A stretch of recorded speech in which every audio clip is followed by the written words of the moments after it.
My partner is just the nicest guy in the world, but he says something like, "No good turn goes unpunished."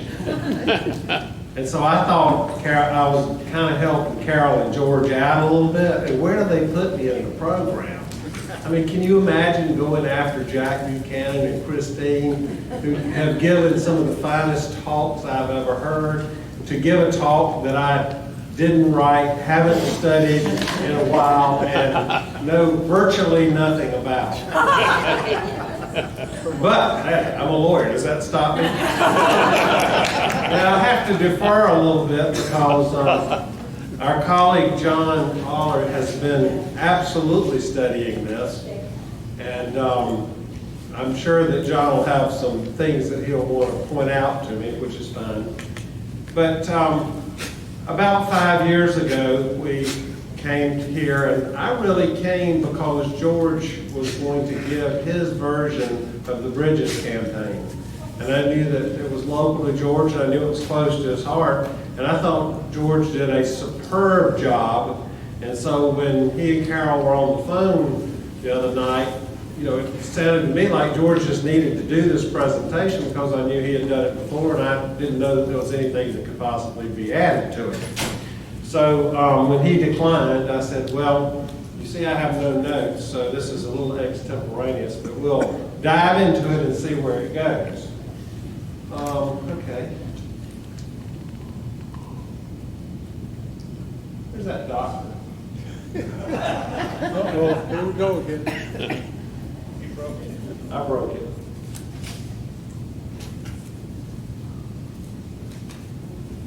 Any suggestions? I got it. I got the right button.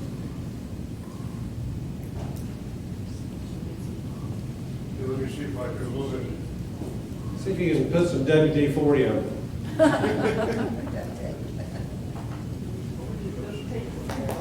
Oh, there you go. Wow. Now, little did I know, as much as it was going to be difficult for a poor speaker like myself to follow that wonderful presentation, Christine actually set this presentation up beautifully. Because what we're going to do is talk about the war in the winter and spring of 1781, starting in February, which of course is just after the Battle of Cowpens, when things really started to accelerate. Instantly, of course, Cornwallis decided he wanted to get his men back, the prisoners that Morgan had taken. Greene takes off with maybe one or two officers and rides over half of North Carolina to meet Daniel Morgan. They decided to move the army. Othello Holland William brings the army up, and they reunite Morgan's wing of it with the main army at Guilford Courthouse, which pulls the seat of the war as far as the main British Southern Army and the main Continental Southern Army up into around Guilford Courthouse, North Carolina. So we have at that time the infamous race to the Dan. There's a good bit of fighting back and forth. As soon as Greene crosses back into North Carolina, they really start doing this dance where both of them admit there's no straight line collision at all. They're all trying to get an advantage. They fight at Wetzel's Mill. They have Pyle's hacking match. So there's some other skirmishes. And then the other thing that happens is in the power vacuum in South Carolina, the partisan activity picks back up. When Christine was telling the story about what had happened leading up to Cowpens, one of the things that she didn't have time to mention was November the 20th of 1780, which is the Battle of Blackstock's Plantation, where Thomas Sumter and 1,000 partisans stopped Tarleton cold and absolutely decimate the 63rd Regiment that got in the killing zone below the riflemen of the backcountry woodsmen. That battle was a clear American victory, although Tarleton took credit for winning and dispersing all the men. But Sumter was wounded pretty severely, and that took Sumter out of the fight from November 20th until about February of 1781 as he healed up. Meantime, Marion is absolutely going all over the place in the PD area of South Carolina, basically from Santee north to the coast and north to North Carolina. He's got patrols out. He's got about 10 partial militia regiments that are trying to keep the Loyalists from embodying and joining the British. And as the British would write later, every time anyone tried to send a package or a letter, it would be pretty much intercepted and interdicted because Marion had that area that he and his militias controlled. I've been working for the last couple of years on understanding this part of the battle from the British point of view.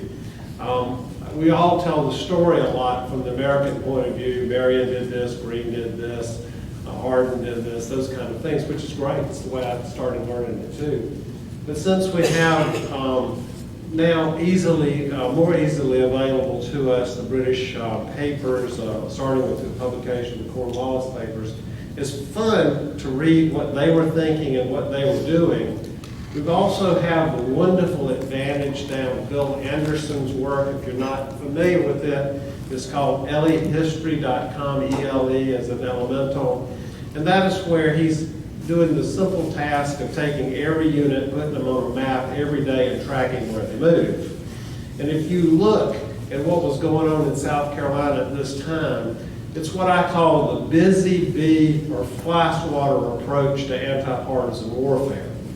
And Lord Rawdon's, out of his base in Camden, has as many as 6 different units in the field going at different times, trying to pin down and come in behind different units, either Sumter or Marion, that he's trying to crush. The interesting thing to me, or one of the interesting things, is how much resources that Rawdon put into this and how very, very little success that they had in actually trapping and killing or capturing anybody. They came very close at the end of February of capturing Sumter, because Sumter got well enough to remobilize his militia, decided to attack the fort at Granby, was unsuccessful there. That set Rawdon in motion, came down to Belleville and tried to attack the British fortification at Colonel William Danger Thompson's plantation. The British had him entertained there while other troops came up. Sumter was able to escape across the Santee River, and 2 other units hit the field. Let's see if I can get this down there. George, can you advance it? I wanted to do a little bit of where everybody was in this February, March 1781. This is good old South Carolina highway map, and the red circles on it here, all these red circles are where the British had fixed post, fixed fortifications. And it's interesting, you can see they've got this line here and this line here. This line here is the line into Camden, which is the key way to go to North Carolina and on up into Virginia, which was what Cornwallis' strategy was. So this is a key supply line, communication line. This line going this way to 96 is keys to try to keep an alliance going with the Cherokee Indians. And even though the Cherokee were pretty off balance after the 1776 campaign, their alliance was important because all the militia in this whole area of South Carolina right here always had to watch what the British were doing from this way and what the Cherokee were doing from this way. So you could never muster your full strength of this so-called 96 area Western South Carolina militia because of that threat from the Indians. And throughout the Southern campaign, there would be at least 4 different campaigns mounted into the Creek or the Cherokee territories because of that constant threat. Now, what's not on the map would be right there is Major Craig had also a base in Wilmington, North Carolina. Okay, let's go, George. So, mid-February, once again, Greene is up in North Carolina. Cornwallis is in North Carolina. Lord Francis Rawdon is in command of the Interior Field Armies. He's at his base in Camden. And he comes up with a plan to trap Mary. Now, this is not an isolated plan. That's the whole point of this, because they've had, like I say, up to 6 field detachments going all over half of South Carolina in this furious fly swatter. Let's hit it here, let's hit it there, and everybody's buzzing all over the place campaign. And so it looks to me like Rawdon and or his senior field officers decided, hey, that didn't work. These are smart guys. Let's don't do the same thing again. Let's try something different. And so today, talking about the Bridges campaign, I'm going to try to explore whether the British intentionally tried a new and different strategy and see how that worked out for them. Next. Now, the 2 commanders that were involved in this field action, we call the Bridges campaign, is Lieutenant Colonel John Watson, Tadwell Watson. Jack and I were talking about what a wonderful name that is to have all that alliteration built in. He was an experienced commander. He was on Clinton's staff. And as every lieutenant colonel who's ever been on anybody's staff wants, they want to get in the field with independent command. And all they can do is badger their boss, who in this case happened to be the British commander in North America. Please give me an independent command. Let me out of this staff job. I need to do it. So Clinton agreed and brigaded the provincial light infantry. Now, this was not anything unusual at all. The light infantry companies had been brigaded before.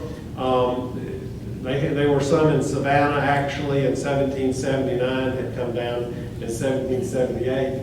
But so this unit was created, and Watson came to Charleston with Alexander Leslie and O'Hara in December of 1780 and landed as reinforcements for Lord Cornwallis. So when they landed in Charleston, Leslie immediately gathered the forces. It's probably 12 or 1,500 high-quality British line soldiers. And they start the march to Camden, and then they were going to go to Winnsboro to join up with Lord Cornwallis in Winnsboro. Next slide. As they go north, Watson and the Provincial Light Infantry is detached at Nelson's Ferry. There they join the South Carolina Rangers.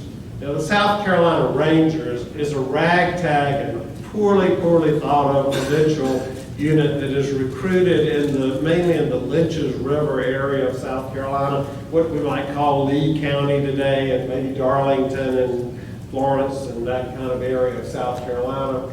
The first thing they did was to help secure the communication line between Charleston and Camden up the north side of the river.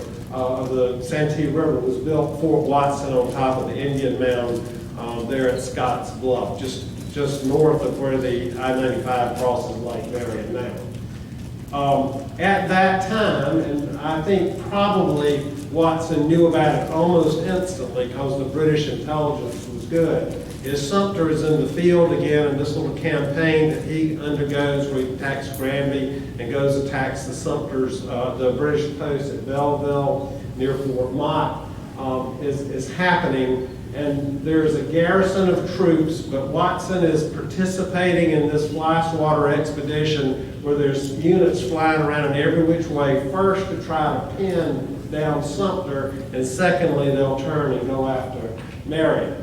To reinforce Watson, there's a detachment of the 64th Regiment that's at the Fort Watson area, and Rawdon loaned another 3-pounder so that Watson then had 2 cannons to go with the provincials that are there and to go with the PLI that's there. Next slide. Now, this is a breakdown of what this unit is.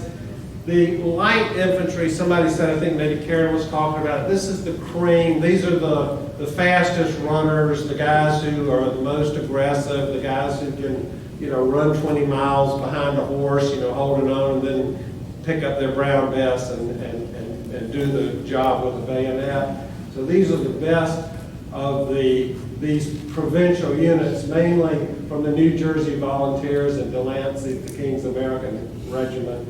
They joined with John Harrison, South Carolina Rangers, picked up a local loyalist militia unit, which is right from here where we're standing today, and then a detachment or a piece of the 64th Regiment of Foot.